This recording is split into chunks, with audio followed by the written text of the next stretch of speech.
The Western Adur runs through the Knepp estate in West Sussex. This is now at the heart of the largest rewilding project in lowland England. It's based on a naturalistic, organic grazing system using free-roaming ponies, cattle, pigs and deer. Much of the river was canalised in the 19th century. The challenge was to return the river to its floodplain, allowing dynamic natural processes to return. The Adur is created from surface water, which means that here, in the upper reaches, it can slow to a trickle in the summer, but in winter, with saturated clay soils and heavy rainfall, it can swell to huge volumes.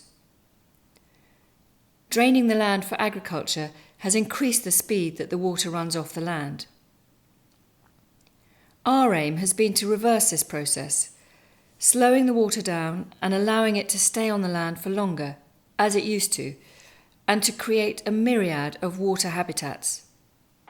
We began by simply filling in the old canals just behind me and returning the river to its old meanders, which you could see across the floodplain. And there we created channels for both summer and winter flow. A gang of volunteers put in woody debris blockages to create complexity and new sediment pathways. This has created a range of new aquatic habitats like eddies and pools and riffles, as well as submerged and exposed sediment bars.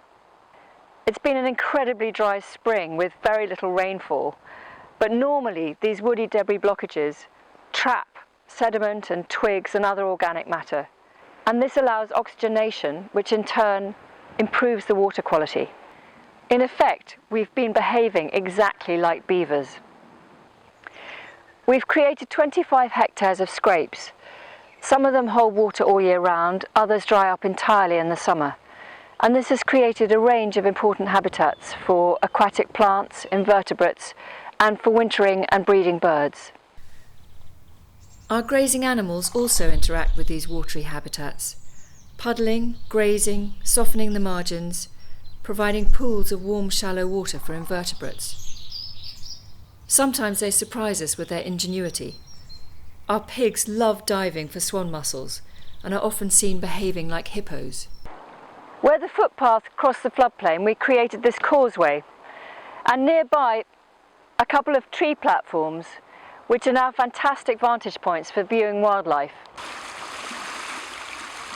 We also took out 4 weirs and modified another to allow easier passage for fish. In the first month, we counted 6 sea trout running over the Hammer Pond spillway. But this isn't a project in isolation. It's part of a much larger holistic view of hydrology. We've also filled in ditches and broken drainage systems and created scrapes and restored water systems throughout the entire rewilding project. We're interested in the entire water cycle, from the moment it falls as raindrops on the land, filtering through vegetation, through the soil, passing into brooks and streams, and finally into the Adur itself as it heads towards the sea.